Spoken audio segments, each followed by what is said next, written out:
Oh, and then I need to press record. So let me, after we do this, I'm gonna press.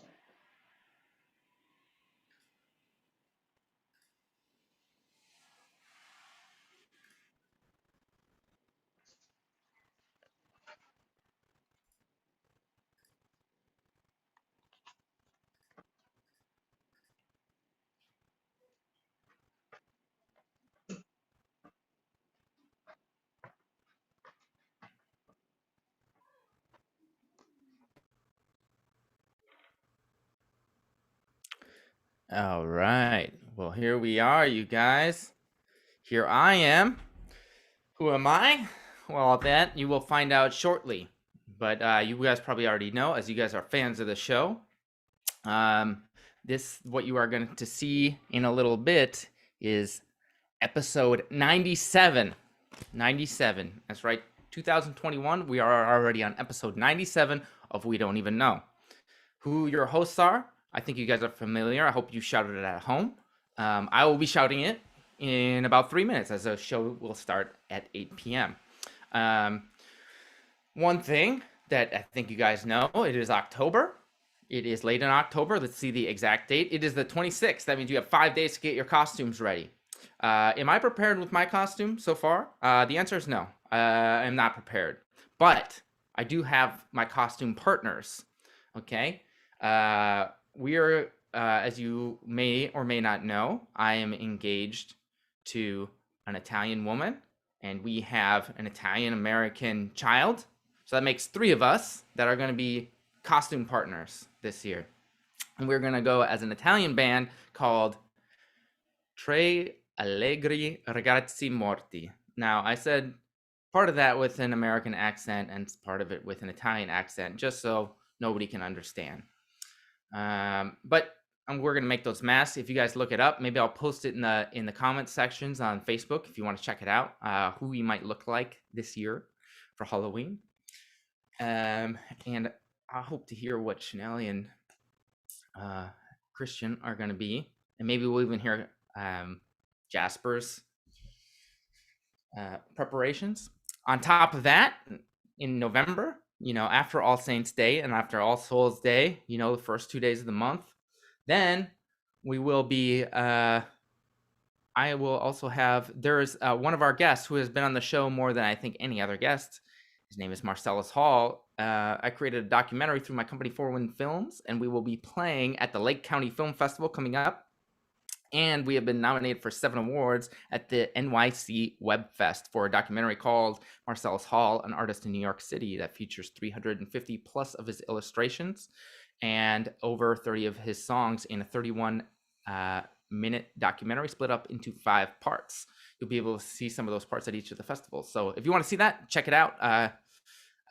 You can ask me about it. But pretty soon, you guys better be getting your drinks. I actually do have one here. This is mine. You better get your pots and pans, because we are going to be starting the show very shortly. So if you guys, I'm really bad at delaying in the last second. This is where it gets boring when I start talking. Okay, if you're not bored earlier when I was talking about costumes for our Italian-American costumes, well, you can be bored now. Okay, and you won't be bored in 1 second once Shanali and Christian get on here. Okay, but we're just waiting because we got to give them their time to get ready. And here we are. Now we're bringing them in. Everybody cheer. Christian Felix, Shanali Bomick, come on in. Woo, woo, woo, woo, woo. Oh, come on now, Shanali. You late. You late. You fashionably late. Come on now, Shanali. Come on now. Wow, Justin. Oh, there we go. Sorry, guys. I just had to light these little buggers up for you. Oh, and that's, Wow. yeah. You are feeling the spirit over there in that household. Much more prepared than myself for Halloween. I love Halloween, guys. I mean, I know you do too. We've been doing this together for a while, but the festive mood of scariness, I love it. I watch scary movies as much as possible. There's always a new one to get you excited that you've not seen. I've never seen Amityville Horror. I just watched it for the first time. The first one. I think we had a new one recently. Right, we did. It's just so, We're anyway, just I'm so happy feeling to the be with you guys. spirit, feeling the spirit. And we got Justin. Yep. He's gonna be a pop star with his little one and the better half of that union. That would be Laura. They're gonna be pop star. What about you, Shanali? Are you gonna be doing a collaborative thing with Jasper? I don't know, but you know what we got to do? We do this before I Oh tell you. damn, she's So not even answering my we question. I gotta, feel like we a gotta, song too.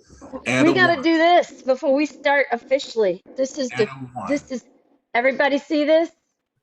This is what we're doing. A one, a two, Two. a one, One, two, two. three, four. We We don't don't even even know. know. Woo! We We don't don't Don't even even even know. know. know. With With Christian Christian Felix, Felix, Janelle Nally Bowman, Bowman, and Justin the the intern. intern. That's me. We We don't don't even even No, know. know. one more time. We We We don't don't don't even even know. know. know. With We We Christian don't don't even even even know. know. With With Christian Christian Felix, Felix, Nelly Janelle Nally Bowman, Bowman, and Justin the Justin the intern. intern. we We We don't don't don't even even even know. know. know.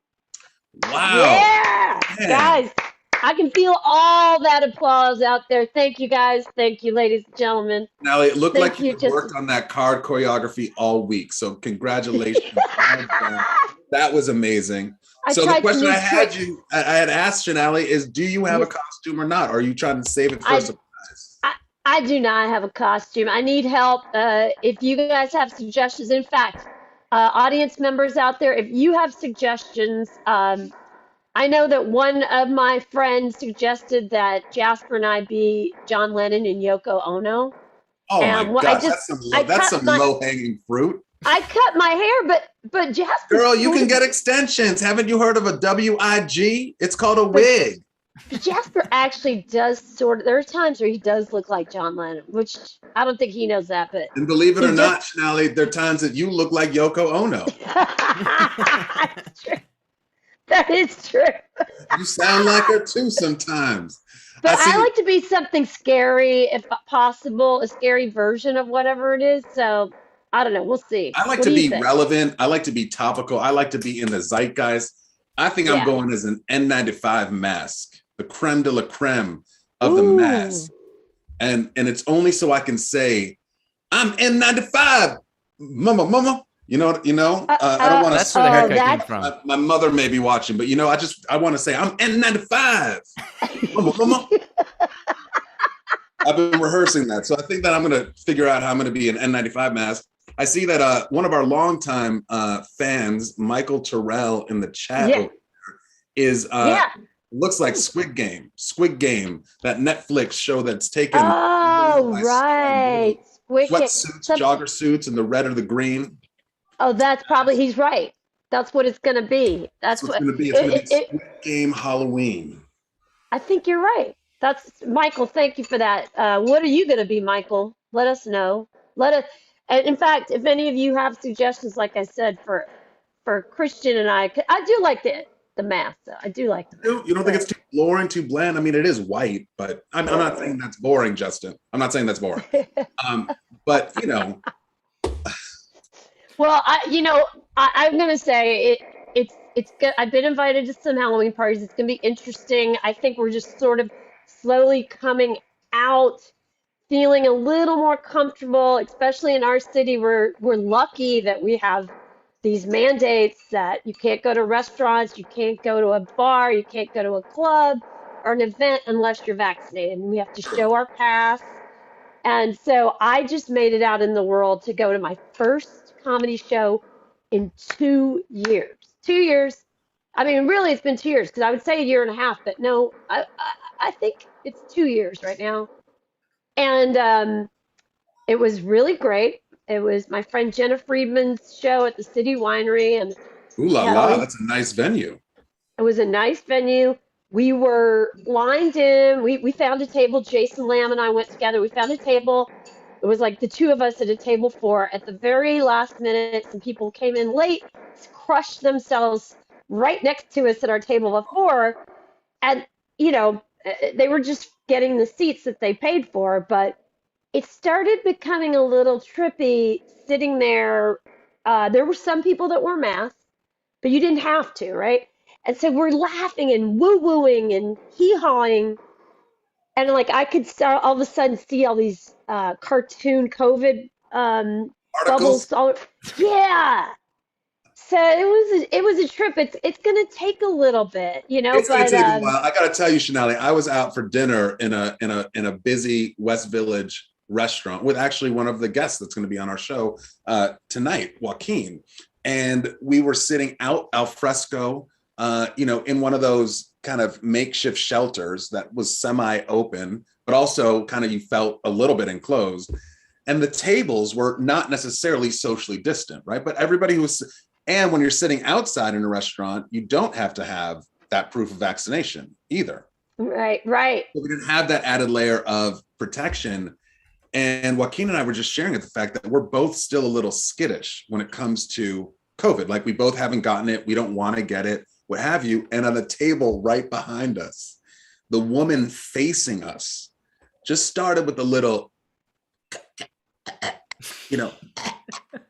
and it started, and like we were in the middle of like a really, like we were catching up. I haven't seen him for months since COVID, all this stuff. We were catching up, and all of a sudden we caught that. We're like, we both stopped. We were like, and then it kept going, and we both were like, that's a sign. A persistent cough that you can't suppress is a sign. I'm like, she got COVID. I said, oh my, so we started, every time she coughed, we were trying to like, articles. But you know what that is, and this is what's really funny. All of us, when we have a cough and we're pretty certain we don't have COVID, we just have a cough. We don't want to cough, and then it causes you to cough more. You know how, like, you're sitting there with the mask on and you feel it, so you're trying to hold it back. I mean, that's happened. I was with Jasper the other day. We were somewhere inside somewhere, and I was like, uh-oh. I don't want people to think I have COVID. Yeah, that's true. Like, that's true. Most people probably do that. She wasn't holding back. We're like, what is don't you understand? That everybody thinks you got COVID now. Yeah, that's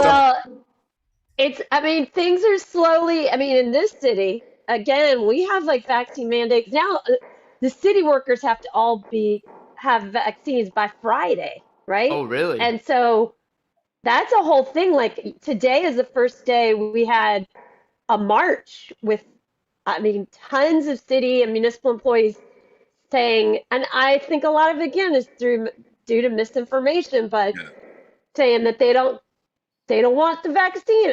I'm thinking 750,000 people have passed away, almost, if not more. And what if we didn't have these? Like, do they ever think the opposite? What if we didn't? Like, that's with vaccine. Right. If we didn't have it, we would have been doing what Justin asked our guests to do, which was go grab your pots and pans. We were so at wit's end in the middle of the pandemic. We were banging on pots and pans outside our window because the freaking world was crazy and death was all around us. It's like, and that was the most fun thing to do that we could do, Yeah, that was it. That was our night out on the town. It was like standing in the window with our pots and pans and like. When we look back on that, it's going to be like the way that we coped is people took their pots and pans and banged on them outside. Well, I gotta say, I am looking forward to whatever this somewhat workable new reality is for us. It seems like it's getting better, especially here. I think across the country, but definitely in New York, we've feeling a little more able to be in the world just because of these vaccine mandates. And I got my booster. I'm just bragging right now. Yeah, you are. I got it on Sunday. So, okay. It'll be for every, I have asthma, so I legitimately got my booster and I'm very excited about it, but I'm not going to get cocky. I will not get cocky. I promise. Don't get cocky with COVID. Well, it looks like our guest is here. On time, no less. Yeah, man. Let's do this. I'm going to drop out. Oh, okay, yeah, we thought you were already gone. Okay, bye, Justin. Thank you. No, I'm glad you're here, Justin. I'm glad you stayed too. Thank you, Justin. Mm-hmm. Are we admitting? Oh yeah, you go ahead and introduce him, and then we got you. Go ahead. So we are joined by somebody that I just brought into our Zoom cocoon, a dear friend of mine, Joaquín Torres. A dear friend, as I mentioned, we met in Stanford when I was there on a term. It's where he went to undergrad. There he is, the handsome man himself. And when I knew him, he was studying to learn theater and be an actor, which he did. He had a successful career in film, television, theater, took him to New York and LA and all around the world, Florence, internationally performed. And long time ago now, he pursued another one of his passions, which is people and supporting people in a career in public service, where he served under several mayoral mayors and mayoral administrations. And now, currently, he is the assessor for the city of San Francisco, which is a politically held office. And that means that he has to run. So he's in the middle of his first campaign. Joaquín, welcome to Hey, Joaquín. Yo. Welcome to our show. It's so good to see you. It's so good to see you too. I like the festive Halloween lanterns Thank behind you. Like you keep it seasonal. It's nice. Thank you, Joaquín, because Christian sure didn't say that. I had to wait for you. No, he didn't say anything.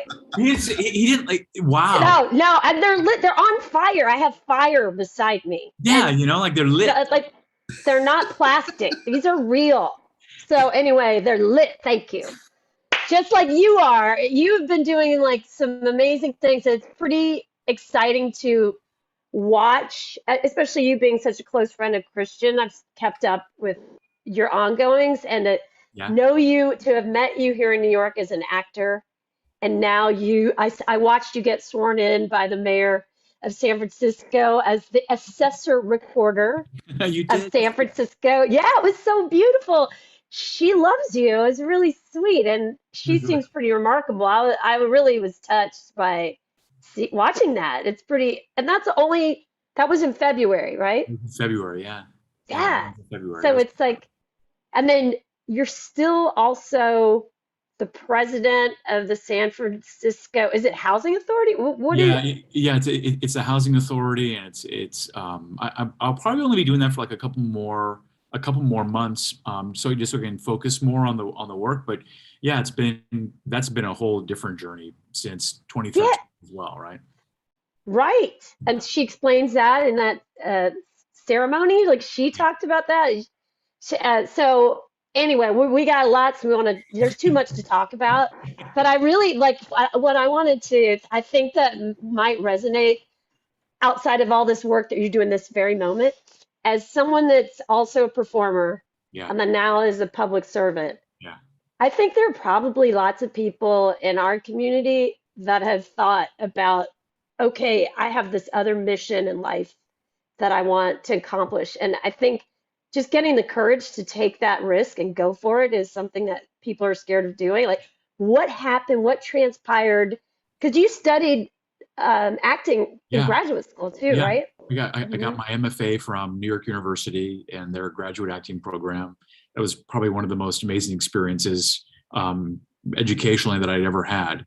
And that despite a lot of insecurities when I first got into public service, have continued to shape my ability to be a good leader and pursue policy, just because of the layers of gaming, the layers of improvisation, the layers of being able to listen and respond, that can play such a huge role in how anyone can create and move bodies of people, or even one-on-one, makes a huge difference in ways that I didn't that maybe I took for granted at the beginning, about how valuable those tools really are, and those skills really are, and not in a shameful way. Like that they actually should be celebrated and shared with people. So even I think what's been surprising for me is most recently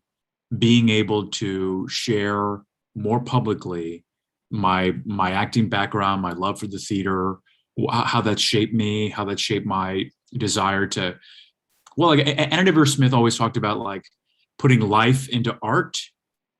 And I was thinking this weekend about actually putting some more art into life, Life.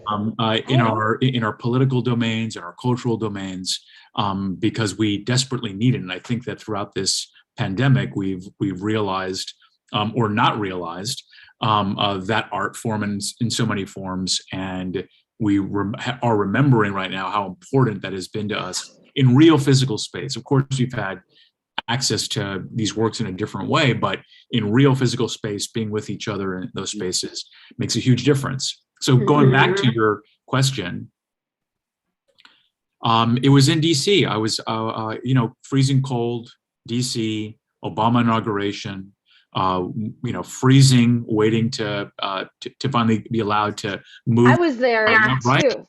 It was cold. It was cold. It was cold. Real cold. And I was doing a play at Berkeley Rep, a play that, plugged for the show that he has up right now, Les Waters and the Civilians, Dana H. that they have going on Broadway. They just announced it's going to be closing earlier than it should. The amazing actor, Didi O'Connell. Yes, I want to see that. I was going to tell Christian, we have to go. You should go. It's so we're seeing, and just extraordinary performance, just so interesting, and the expert direction of Les and the extraordinary interviewing skills of Steve Cosson, who is the artistic director of the Civilians, this great theater company in New York, grounded in like civic and cultural personal life levels of work that are either stage and set to music, or in this case, Lucas Nath's, we're realizing Lucas Nath's play, but it was there, and he said it was time to put away childish things at the inauguration, and that resonated with me for some reason. There was a line there was a line in a play that I was doing, a Sarah Rule play called The Passion Play, and I was doing it the previous year in New Haven. And there was a line that said, I don't believe in plays anymore. And that was just hitting home for some reason. Like I think I was missing feeling like I could be connected to the art, to life in a different way. And that combined with seeing Obama and those words resonating with me, that it was a time to think about, what other spaces could I mature myself in? Theater, beyond acting, beyond the arts. That's what did it for me. Wow. I mean, you've been in the world of politics because of your family, your father, Art Torres, who was a senator, and and you've been familiar with that landscape and have met different kinds of political leaders.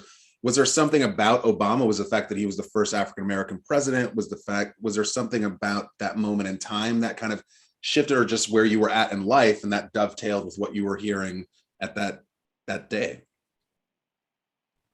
All of the above. All of the above. My dad was, he started with the farm workers with Cesar Chavez. He was an assemblyman in California, a state senator in California. Oh, wow. And then he was the longest running chair of the California Democratic Party in California. No. And he actually retired from right before I made the choice. He retired from the Democratic Party in April of 2009, Obama's inauguration, January of 2009. I did a final performance in DC of King Lear with Stacy Keach, and directed by the now departing artistic director of the Goodman Theater in Chicago, Bob Falls. And it was there. It was, my dad was retiring. I was thinking, like, is all this making sense for me to kind of jump into this field that I never thought I would jump into? And yet here I was finding myself taking a huge leap. I sold all of my books that I had. Well, the super majority of my books in New York, there was a bookstore in Carroll Gardens that bought them for the price of my plane ticket, my one-way plane ticket home. Oh my gosh.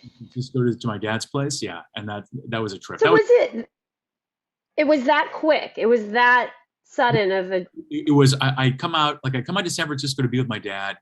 I often did that before I was doing a show. I would jet from New York, go stay in San Francisco, and go up to Calistoga where my aunt is, just to have some downtime in California. I was missing California a little bit, or the idea of California.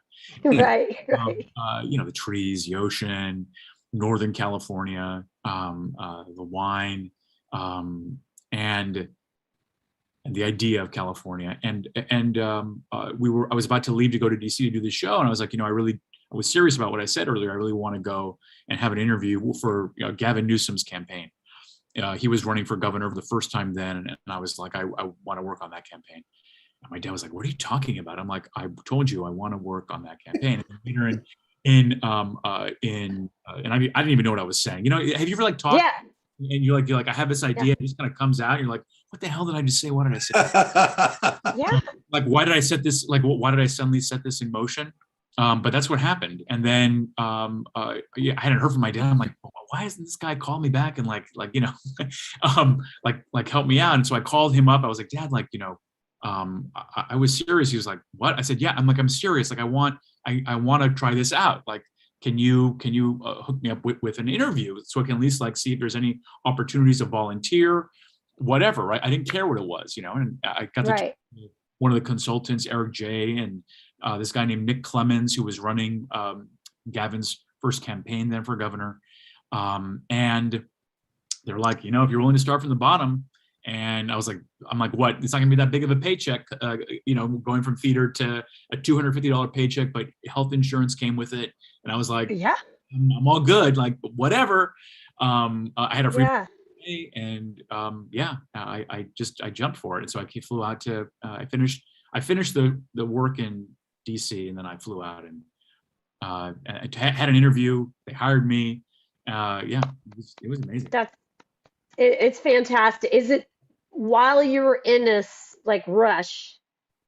Have there been moments where you're like, I wish I was on stage right now? Well, all the time, okay. Yeah, no, that makes sense. It never goes away. If you love something, it doesn't go away. Like the thrill of working on something where there's a moment in time. I remember when the Supreme Court finally allowed same-sex marriages to move forward after all the legal battles, and I was sitting with the chief of staff for the mayor at that time, Ed Lee, the late Ed Lee, who gave me a lot of my advancement opportunities at first, after Gavin did, and I was like, isn't this amazing? Kamala Harris was there. She was visiting as the Attorney General to solemnize a marriage, make speeches, celebrate. And he was like, on to the next thing, because he couldn't enjoy it, right? Because he had to run a city. Yeah. There were so many, literally had a binder, and he just turned the page. It's like, wow. Well, when you tell that story, that's a page in history. That's a civil rights connected social movement. And it sounds, there's something sexy about it. And there's something passionate about it. Is there that in tax assessing? I look at theater, and I look at kind of what you were involved in there, and you talk about that moment and just the camera, and then you go to assessor, and I'm like, what about that is sexy? Assessor recorder. There's two words. Excuse me. So yeah, don't forget that. Is there anything that happens in that world that is related or similar? Sometimes you want to know when there's going to be a tangible impact, not that magic moment that you'll never know about unless a child, a student reaches out to you after a student matinee, or whether there's an audience member in an audience who reaches out and said, I really loved your performance. It meant so much to see a person of color that looked like me, that had the same name as me or a name like mine, perform in a major role on a stage with these people in my city during this time, right? Those moments in theater are very rare. And that you feel that you're really making a difference that is not about you, right? Get a great review, things are all about yourself, right? Those moments of being connected to what you could do for somebody else, those are the most, I think, meaningful moments. I was trying to figure out why did I love student matinees so much? Everyone else hated them, but I really loved student matinees because you would feel the neuroplasticity of kids' minds, just going crazy, and just everything just kind of busting out. And I love knowing that we were making some kind of impact, whether they knew it or not. You could feel if there was something happening there. But with tax assessments, right? The mission is fair and accurate.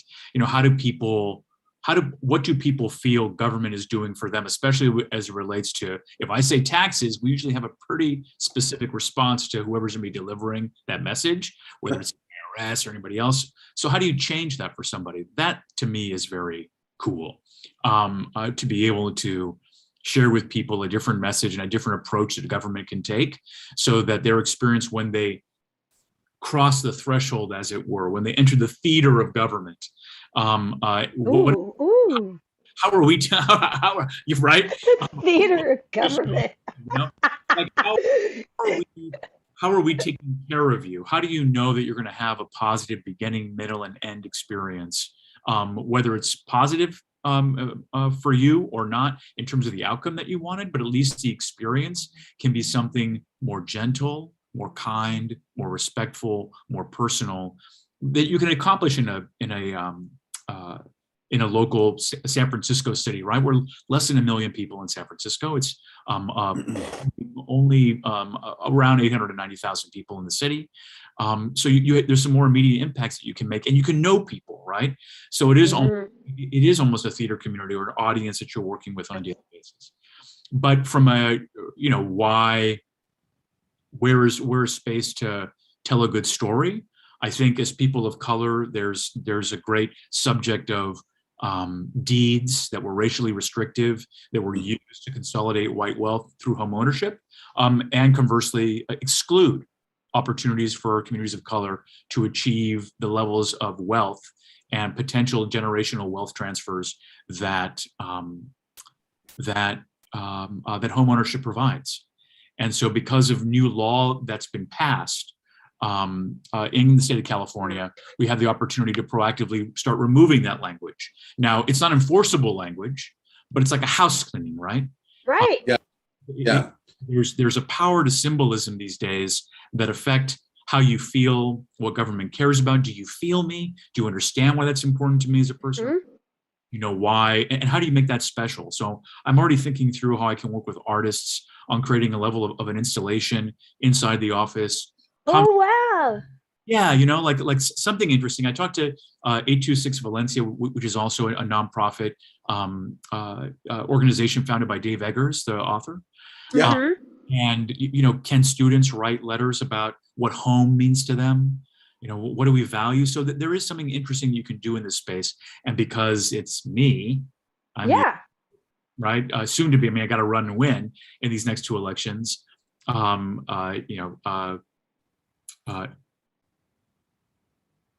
In February and in November of next year, I get to make those choices. I get to take some responsibility for them, and because I feel that I can stand behind them, I get to do that work. That's exciting, right?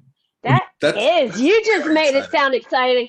I don't think anybody else that's ever held your position, I'm pretty certain, could make that sound that exciting. That was pretty impressive. I'm like excited about this. I can't wait to even know more. And so that's, but you know what? Yeah, but I mean, and there's a seriousness to it too, because, and I know that we're gonna have to bring on our next guest, but knowledge is power, and I think there's a reason why these policies, these procedures, like all that deed history, was kept in the dark. That inequity was kept in the dark. Shining a light on it, I think, is a really powerful thing. And hearing that you're going to do that through story, Joaquín, is amazing. The last question I have is there anything that you want people to know about where you're at with your campaign, where you're at with tax assessor, anything you want to leave us with considering? Yeah, Joaquín Torres SF.com, Joaquín Torres SF.com. I'm getting better at this, but in the beginning, it's very hard asking for help. And help means, reaching out to your networks in California, specifically in San Francisco, just to share my name, vote for Joaquín. For assessor, he's showing up on your ballot in February, and giving even a little bit. Even if you give $5, $10, $25 or more, each one of those campaign contributions makes a difference, because these things do cost money. You have to make sure you're hiring your lawyers. You have to make sure that you're working with your consultants, and also choosing consultants who are going to spend that money wisely, because campaigns are expensive. You have to get your name out there. But I could use some help in that way too. And also, don't think that making a small amount that you might not feel makes a difference Does it make a difference? Because it does, because these are individual small dollar contributions, and I want to make sure that I'm reflecting a diversity of people in the city. Yeah. You know that is by who gives and where, and the number of small dollar contributions that people provide. That makes a huge difference. You can learn more about me at that website. You can learn where to follow me on social media through the website. Oh yeah, we're tagging you on everything. Beautiful. So, you know, Joaquin, yeah. I think Shanali has a dollar for you at least, right, Shanali? So diversify his. I may have a little more. But I do know some good people in San Francisco that I definitely am excited to share you with them, and they may be very helpful to you. So that's also, That yeah. would be amazing. That would be amazing. I So hope it, make all the connections. thanks. Joaquin, thank you so much. I also wanted to just say that you still have theater in your life because you have a wife that's an amazing actress, and that's really awesome. So in a She's way, yeah, you're both working together and like making the world a better place by both yeah, of the things you're both doing. It's pretty awesome. amazing. Rebo Chien. Chien. You heard that Christian and I happened to be watching her doing a reading for this play during the pandemic. Our friend Jason Butler Harner was also in.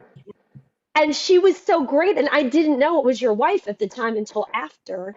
Oh, yeah. I remember saying, like, wow, she's Oh, yeah. great. So, yeah. She's a So, badass.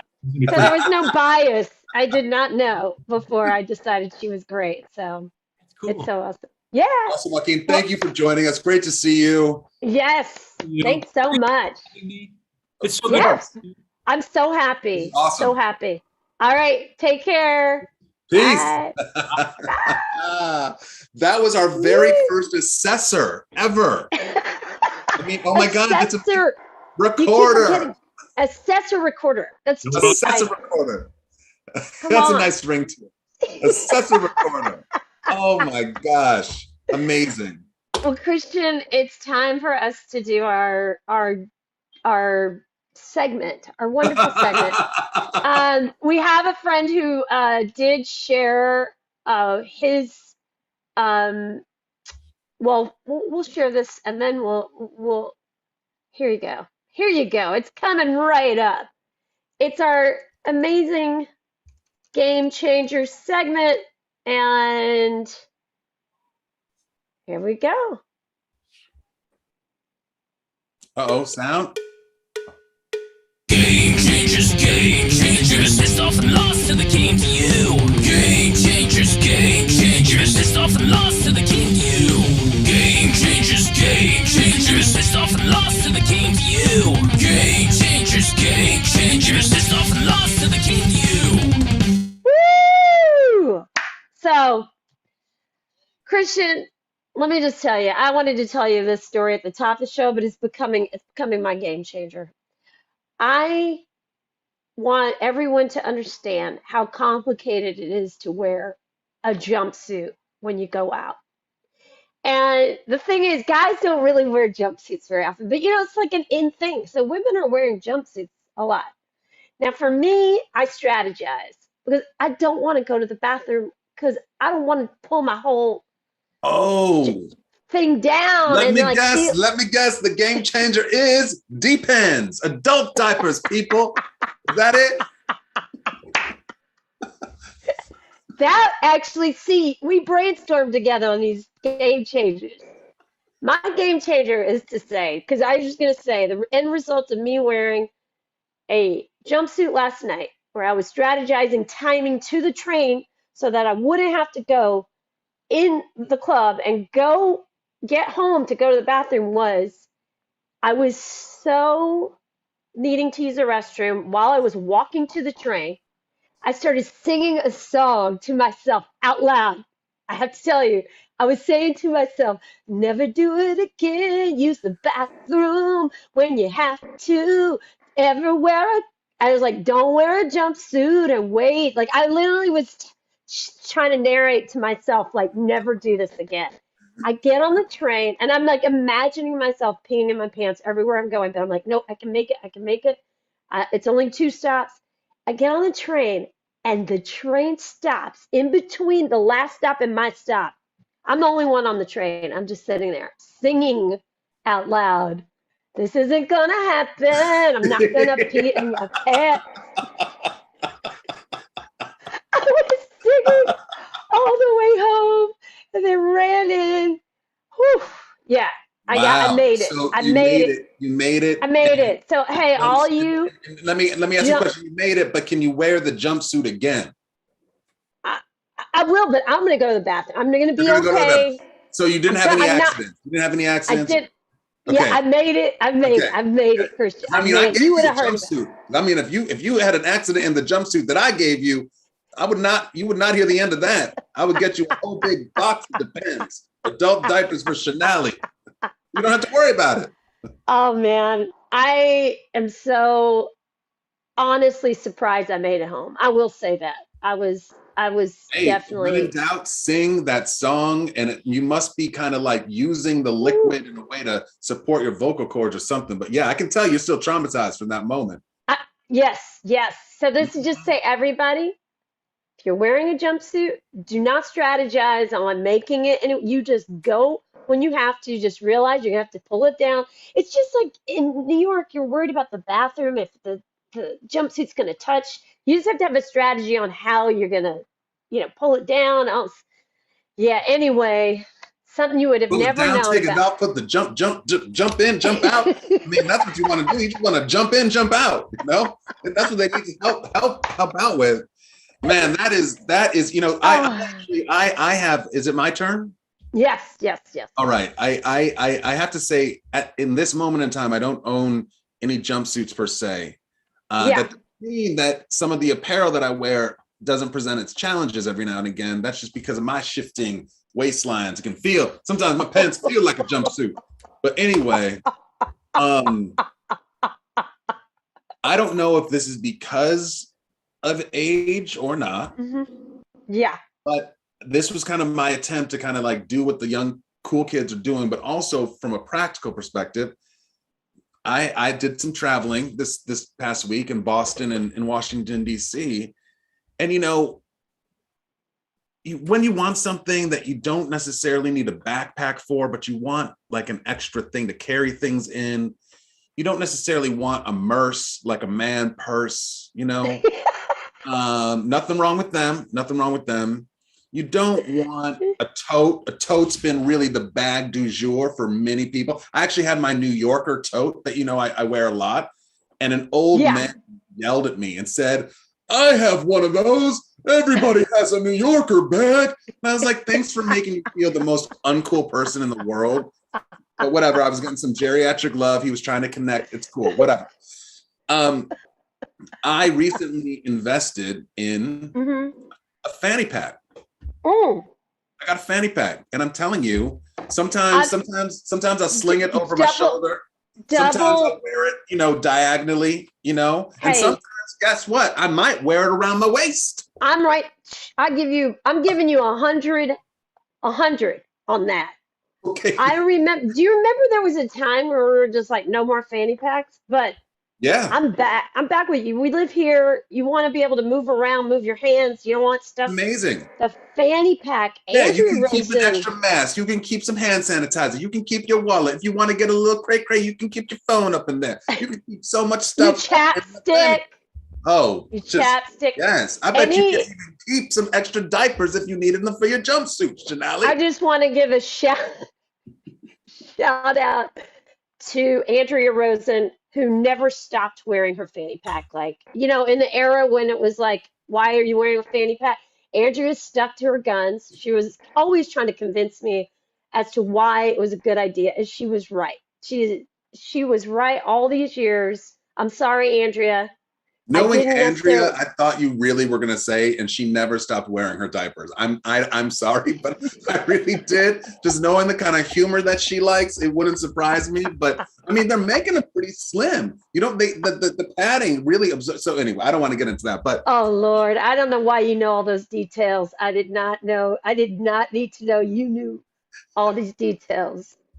We're not going to ask any more questions about that. Instead, I'm going to share with you oh, a uh, asked if we had any friends that could share a simple game changer with us. And actually, one of our former guests, writer Mickey Rapkin, Oh, you may yes. know, he wrote I the may book know him. Yes. for which Pitch Perfect was based on. He is hilarious and awesome.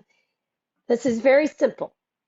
He wrote, sometimes the best run is no run.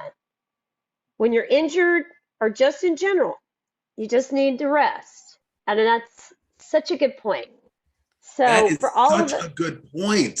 That's a right? serious game changer. As you know, I was coming off of a back injury. And Yes, that is the best advice because the thing that you want to do, and you know this with your shoulder and some other ailments that we've all had, yes.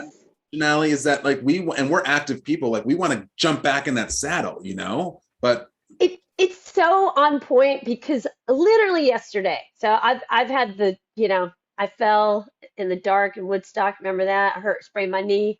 I saw you on your birthday. Christian's birthday was this month, everyone. So just so you know, and I limped to eat brunch with him. It took a few weeks, but I gotta say, I started doing some planks the other day, and my shoulders weren't aching anymore. I was like stronger than ever. that's Yeah. amazing. You know, I So, shouldn't be giving you grief for laughing.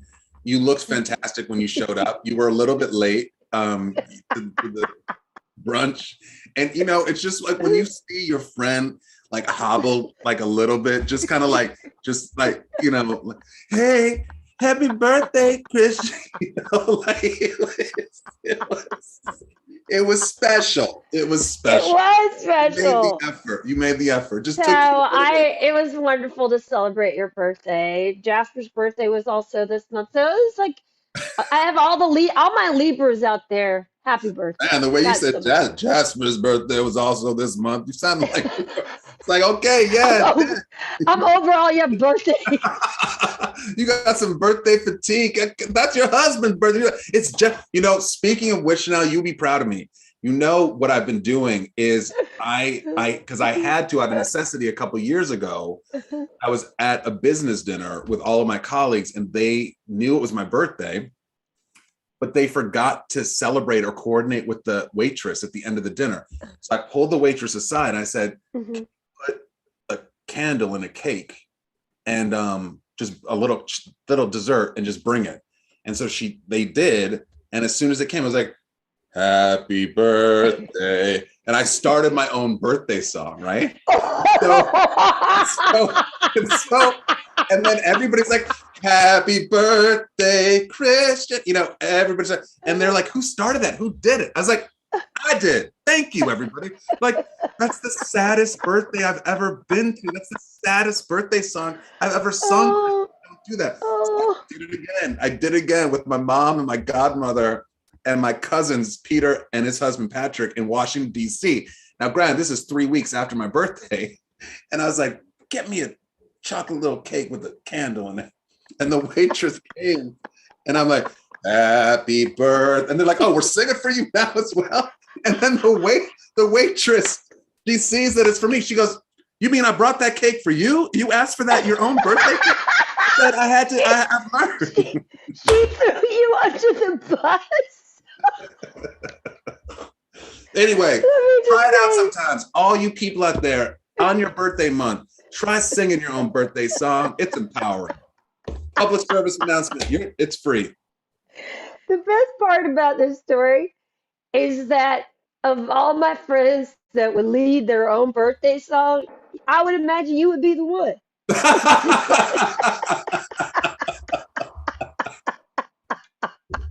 Well, I might have to do it again. I think I have a tradition.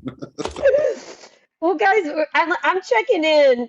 Hey, is Justin? Are you there? Have you seen? I just want to make sure that our guest, um, Jordan, did he I have email it? I know I have he not seen him emailed. reply there.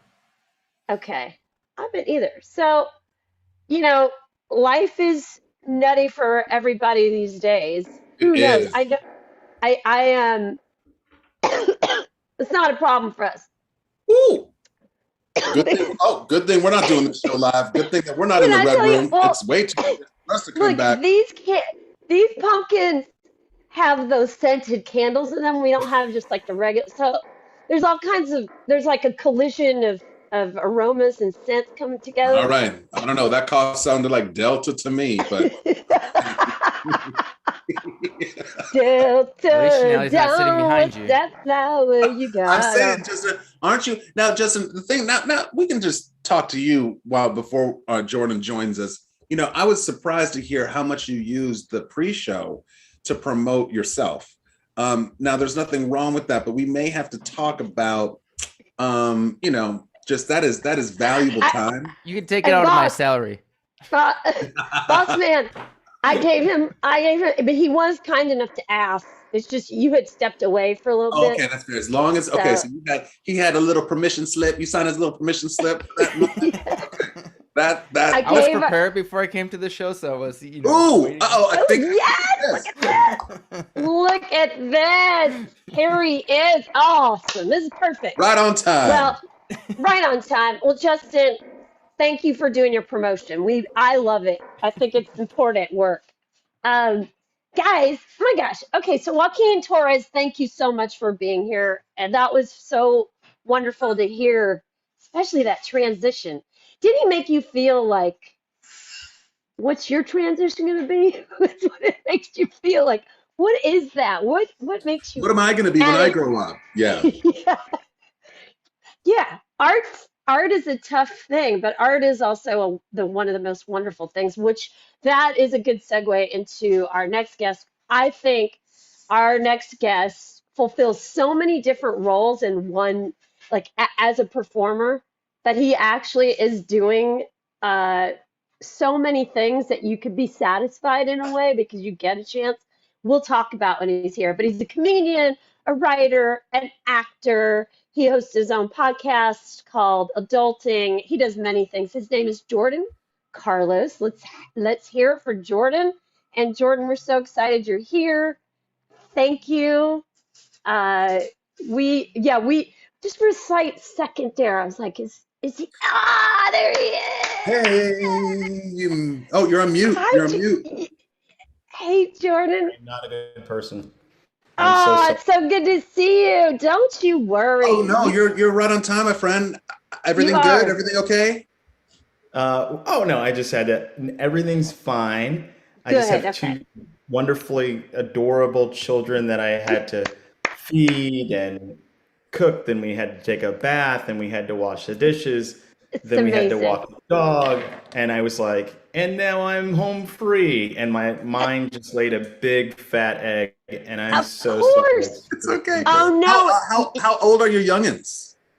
They're 30 and 25. They're we can you imagine? They're 8 and 4. They're 8 and 4. That's awesome. I mean, I did just read a headline that said like the boomers are boomeranging, where like people over 50 are increasingly moving back in with their parents. Like that's become like a thing. So maybe it's not going to be so surprising. But your kid, I'll take them. I'll take them. And you are right on time. It's perfection. You didn't even know it. You didn't even know it. Yeah. Oh my gosh. Well, thank you for being here. It's like you're someone I've known for so long. We haven't seen each other in a while, but Jordan's like a fantastic comedian and has moved through this world in a way, you know, out of all the performers I know, he's always busy and he's always doing something really cool and exciting and new. It's like you're still always adding something new and then you had two kids in this time frame. That's a Shawnee, that's a very kind way of saying I chase my own tail all the time, but I will totally take it. You're always doing something. Well, but Jordan, I mean, think about all of us that are performers, you know, Christian's an actor, and it's like we have like ups and downs during this all the time. I have to say I've never seen your down. Like, not that I'm witnessing anyone's downs, but I just feel like waiting. We're all waiting for it. Everybody's watching to see what you will do. the guest that we had on just before you was a serious actor in New York, and then he went to Obama's inauguration, and that's when he was like, what? I need to start doing something. He said something about I need to mature. That was a word that he used. Yeah. But he's ended up working for the campaign for Gavin Newsom and has moved through the Oh, wow. ranks as a public servant to be in these. He works in government. Now he's an assessor recorder. But it was just amazing to hear him make it seem so beautifully theatrical and artistic to actually work with the real people. Right, the real instead ones. of instead of the actors and the big agents and the all the network heads. It sounded really. Absolutely. I hear it's a lot of the same. I hear Washington is the same as Hollywood, just with uglier people. And then, but I feel like also, I mean, a lot of Hollywood is like, yeah, we make chicken soup for the soul. That's what entertainment people do. And to some degree, that's what politics is as well, right? The red meat Yep. of it all, and the wedge issues are kind of just like chicken soup for the soul. We can change this little thing that you like, but there'll be no maternity leave. All right, guys. Well, I mean, I You saw got it. you speaking of like kind of issues and divisive issues that are in the zeitgeist right now. Chanel shared a link when you were on Charlemagne's show speaking with that Yes. candidate about CRT, critical race theory. And I just came from Washington, D.C. on a trip with my mom and my godmother, both of whom are white. I'm biracial. My mother's Irish and my father's from Haiti. Talked about Haiti on the show as well. And I was thinking a lot about kind of race in our country's history. It was the second time I'd gone to that African American museum. And what struck me on this last trip was, in addition to the amazing, robust stuff that's already there, they had a Trayvon's sweatshirt, Trayvon's Oh, sandals, Trayvon's yes. Wow. shoes. They had Brianna it represented. They had the now represented in a way Right. that wasn't happening then. It hadn't happened yet the first time Yeah. I'd gone. Yeah.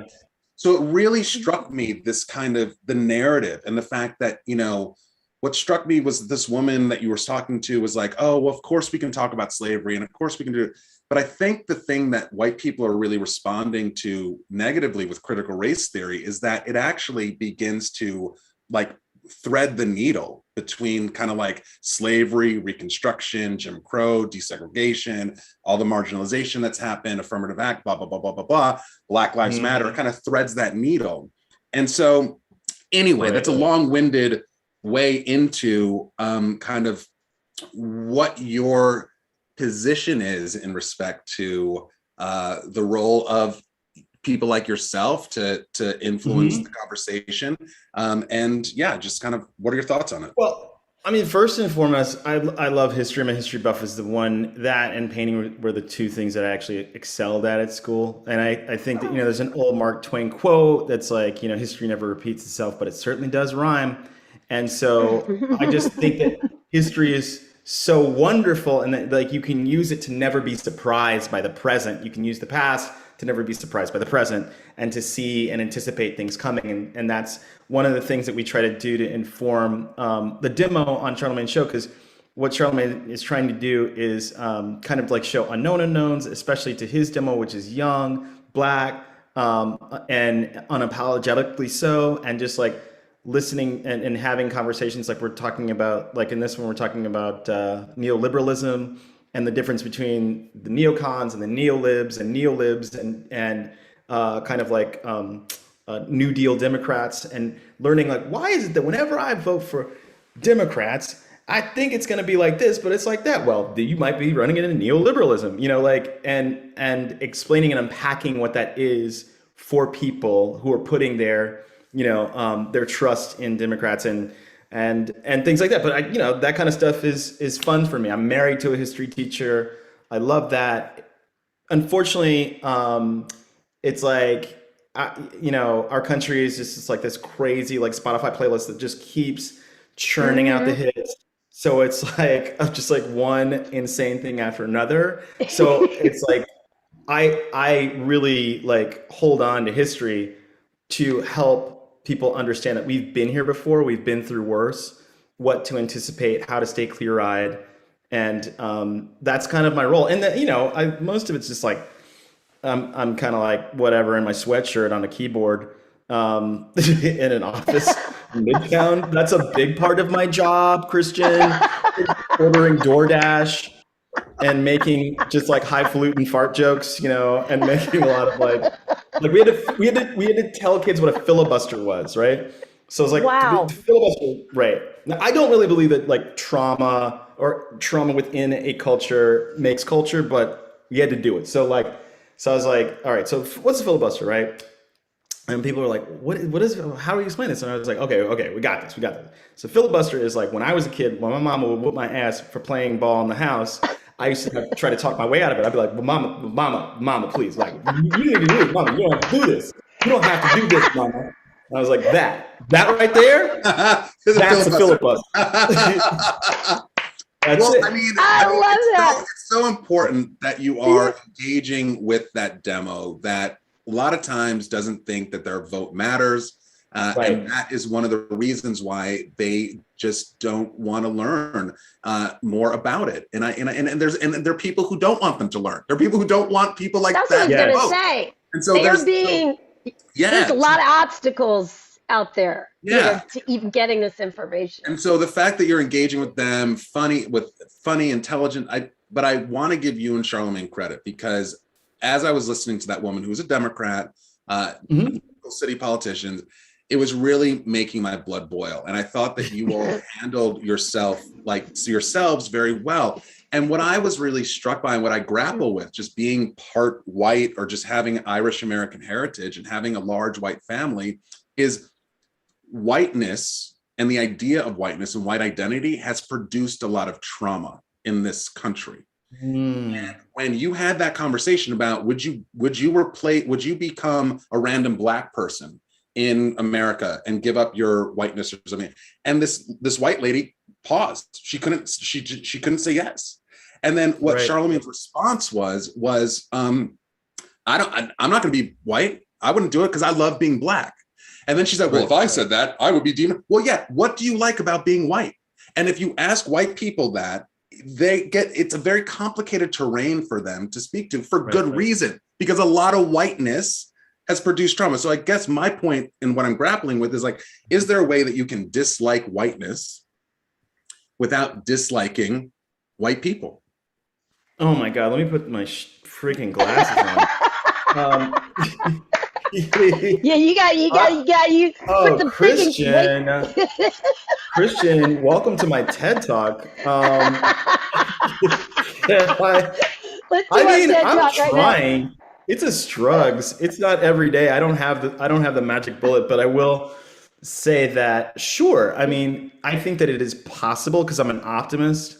I think that once people recognize their whiteness and maybe just like their white privilege and what aligning themselves with whiteness versus aligning themselves with Blackness, benefits of the promise and the peril of both. Like, for instance, with me, I'll just make it personal. When I was a kid, I basically was given, it's something I would call like the choice, right? The choice being like I went to a private school. I was raised around white children. I grew up with Richard Spencer. He was my friend in the 4th grade and the 5th grade. Yeah, look at those eyes get wide. Look at those eyes get wide. Oh my God. Welcome to Texas. So I was raised in that environment, and I was raised in a kind of like, the trap of meritocracy, that my parents were talented and that I should, in the end, what the unspoken part is like, you should forget about those other Black people, be with us. And like, if you throw them under the bus, we'll probably think even more of you, So that racism is actually, or I wouldn't say racism, but maybe racial resentments towards Black people is actually adopted by the upper, like the Black, bougie Black people, right? Mm-hmm. So more than we probably care to admit, and probably more than we know. And so like we align ourselves with whiteness. Now, I used to want the white approval so much in college. I went to Brown, and then after school I went to like I worked on Madison Avenue, and it was like I wanted all these hallmarks of achievement, which are, of course, interlaced with whiteness and things like that, because that's what the materialism and things. It's all hallmarks of whiteness. So I wanted all this, and then I kind of had a moment in my career when I don't know. I was in this one writer's room for a show that will remain nameless, and I just was the only Black person, and the woman that hired me was like, just so you know, you don't have to do a thing. You're hired. We needed a minority. And so I was like, great, I am irrelevant. Whoa. This is wonderful. Wow. I mean, the checks cleared, but I was like, I'm done. So after that moment, after that was done, thanks HBO, I went and went in another direction and just started strictly working with Black people, and found that for myself, found a side of me that I really, first, I valued my brothers and sisters for the first time, and said that they are talented and they have something to give. And Christian, Shawnee, I haven't not worked since then. Yep. Wow. That's fantastic. So when I was yeah. That's so deep. when I was trying, it's kind of crazy. Yeah. But and it's something that I still have to kind of reckon with it a little bit, because people will be like you'll have white friends that are like, so what are you working on? And I'm like this, and they're like, I never heard of that. And I'm like, all right, that's okay. It's not for you. That is okay. Yeah. That is okay. That is okay. So I'm glad I asked the question, and Jordan, I am so glad you put on those glasses. So thank you. Yeah, because I don't think you were going to take me seriously unless I put on my wall of Parkers. Yeah. Speaking of whiteness, Jesus Christ. This isn't. I don't think this is toxic whiteness, though. I feel like I do feel like people aren't aware of whiteness, or I have so many friends that are Jewish that probably until 50, 60 years ago, they couldn't say they're white, right? They were Jewish, and so now as white has become a bigger umbrella, that only benefits white people, right? Because their numbers are dwindling, but what whiteness entitles you is still the same, Absolutely. So Yeah. I think there's been a generational kind of erasure of memory of what things were like, what the struggle was like for different ethnic groups when the Irish became white, when the Italians became white, because you said you're a part Irish. As you know, they were considered beasts, animals, the lowest of the low. Yeah. Subhuman. Yeah. Wow. I'm full aware of that. And I think that the only people who are benefiting from why shouldn't we teach our young people about this dynamic? It's ridiculous to stifle this level of debate. The fact that things are getting legislated, I think we're living in a very dangerous time. And I just appreciate the fact that you and Charlemagne are using your voices, and you had a civil discourse with somebody that disagreed with. And that's another thing that's missing in our polarized world. Well, the other just not talking to each other. So well, the other part of this, I mean, this in this specific conversations, they're not being honest about. There's not an honest discourse. She was not honest with Jordan about why she doesn't want these things, and that's why we have to keep pushing the envelope. We cannot stop, because it is ridiculous, and we keep having to play this game of walking on eggshells around them, so that. I don't get it. I mean, we all know this. This has been what we've been dealing with for a long time now, and like you said, in terms of history, let's keep going, but we can't stop, Jordan. Don't Can't stop, won't stop. Don't stop. And you know what? That's the thing about school. School sucks. And it only they're a lot of the NSCRT people are like, I don't want my kids to feel bad. All I did was feel bad in school. Gym was a nightmare for me. I was bullied. I had bullies. I know. I don't get that. I grew up in Tennessee. I think about it. I still did have a good time, but I was sort of in a marginal spot, because I actually also went to a pretty diverse school, and I had a lot of black and white teachers. But I definitely, like what you're just saying, was there any goal of like making sure I felt good about myself and my race? No, never. Like never. Don't hate each other. What are you talking about? That's all kids do is hate each other. You can't sit at our table. That's it. Well, I commend you on that shift, Jordan, because Thank honestly, you. I mean, there are a lot of people that we know that can't do it, you know, and I know that they're starting to feel uncomfortable about it, but they're just not willing to to do I'm going to say the right thing, but essentially like playing games, pretending in this space right now. I just don't think it's going to work for you, no matter what. Whatever you think's at risk, it's like ultimately your soul. That's what's going to Absolutely. go. You know. I think there's something freeing about being able to say the N word, and I don't mean NASCAR at work. It's just really fun. And I mean, try it some Niagara, Ninja, all those. I think you know what I'm talking. Just being able to let fly an N train at work is just like, it's good. It's like, you ever see that, remember that, like, what was that old video?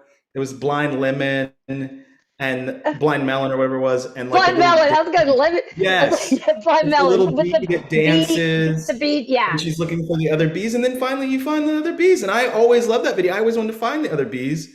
And I found the other bees. And you know what? My whole thing was, there's no place for me because I'm too white. Mm-hmm. But you know what? It's really like a family reunion. If you go to a family reunion, there's a place for everybody. And my family is like, we're like the weird, like kind of liberal family, but we're still family. And I think that that's what people miss when it comes to blackness, is that blackness is a spectrum, that it's not monolithic. Right. And you just have to be you and be real. That's Be right. your authentic self. Yeah. That's absolutely right. Mm-mm. There is diversity within. I mean, we again, like when we're talking about this, there's so often we're just sort of like, I can't believe we have to even talk about this in this way. It seems so obvious, but that's where we're at right now. That kind of gets down to vaccine. That gets down to everything that we're dealing with right now. We're Nonstop dealing with a insanity. lot. Bless you, Jordan, for having kids. That's just not, that's another arena that Uh, I know you and Michelle have a podcast, Adulting, which is very impressive. yes. You both have kids, and Christian and I do not have children, and so it's always nice to watch and learn from our friends, and also give them advice at times when they can't see. You know, No, um, look at you. You both have full heads of hair. You're both like glowing and radiant. Christian's got high cheekbones. Like, yeah, of course. Your shirt has no stains on it, Christian. Like, I was gonna say, this guy does not have kids. That's this. Your shirt is in the same. Look at this, like, sweatshirt that has quit. Do you see this? This is the best thing I own. I look like that scene from the Marathon Man. I'm like really. I I just came know from it someone's cannot showroom. I look be like I'm easy. sorry. Just gonna say, but this past 2 years is so incredibly tough for whoever you are. But if you're Yes. parents of young kids, even teenagers, all ages, like that seems like one of the most difficult things to have dealt with overall in this time. So the fact that you're alive, you just fed your kids, you walked your dog, like, and you're doing good work. You're making it work, you Yes, know? I'm speaking trying of to. work, Jordan, where can we see you next? Is there anything in the pipeline Yeah. that you want to talk to us about?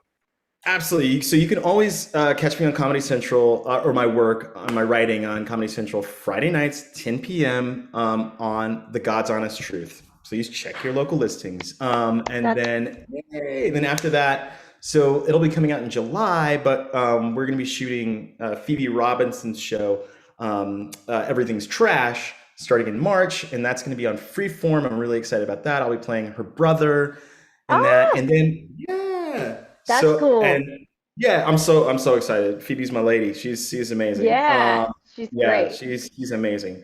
It's my peoples. Yeah. And then we are going for the reboot because we are just so foolish, but we are going to reboot Adulting. You got the scoop. Congratulations, y'all. Yeah, me and Michelle are getting back in the booth. This time we don't have time to do a live show. We're so sorry. We gotta, whatever. These kids, we gotta teach them that new math. There's so much that has to happen. So much lunch You prep. definitely do.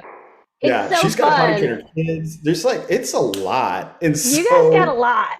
yeah, We so we're need going you. back We in. need you. Yeah, even if it's not Oh, live show, we need you. So that's we need you. awesome. This is That's such great. wonderful, positive energy. This is really great. I mean, Thank you. I'm yes. so glad you could do it. I was like, oh man, Jordan's the perfect guest on this show. Phoebe's been Oh, on our show. We got to get I Michelle at bet. some point. I definitely get her on the show. But you guys definitely do a lot of what I realize adulting is definitely our sibling in podcasts. I was like, oh, these are our people. Yeah. Yeah, you're talking about confronting and just like throwing your arm around life and going for it. It's Yep. hard to have this serious conversation with you with jack-o'-lantern staring at me, but I'm getting triggered. I'm getting so triggered. I have so many questions, so many follow-ups. I'm like, are those They're carved? Are they real. ceramic? They're They're real? real. There are Amazing. fire behind me, Jordan, right now. Fire indeed. I did this for you guys. Real fire. You gutted a Jordan, perishable before we have to pumpkin? let you go, My- can I ask you, do you have a Halloween costume? Do I have Yes, I do. I do. Boom! Don't worry, I think ahead.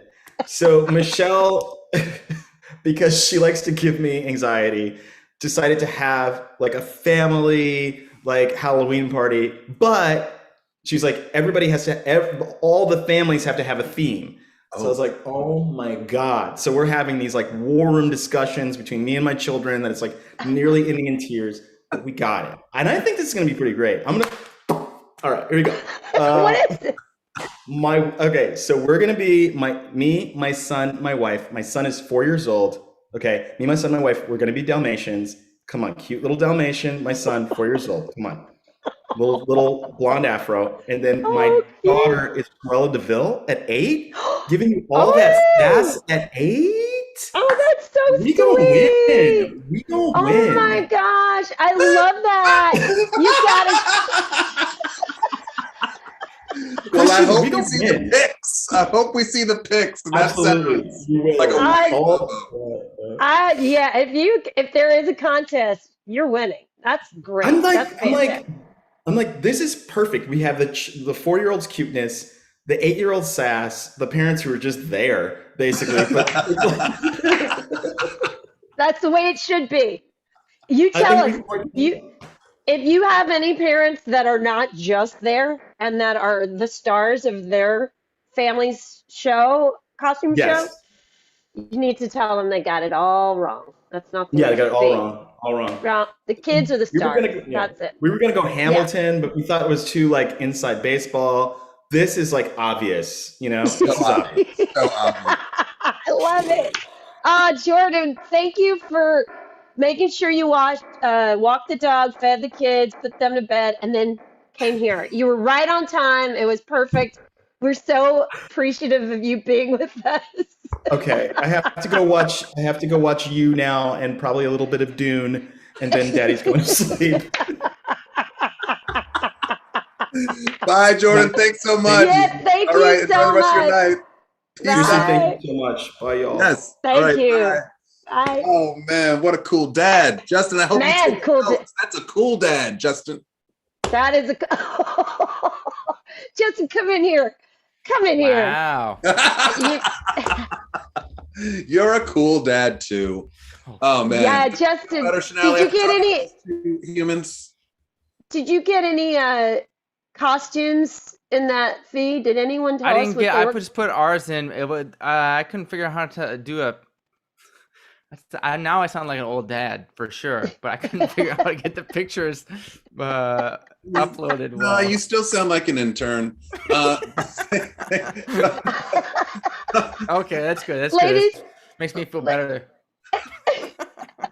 ladies and At least I'm gentlemen, living up to my role. those of you that did share your costumes, we will be sure to share them on the next show. I know that we got the Michael Squid Game shout out. I was like, well, what is Oh, it you mean gonna other be? folks? Well, we did have Mary Uh-huh. didn't have a costume, but Mary Craft definitely suggested Velcro pants to be able to sew those in for you, Shanali. So that's maybe not a costume, Velcro, but it's an accessory for your actually jumpsuit Velcro. She said the Velcro Velcro.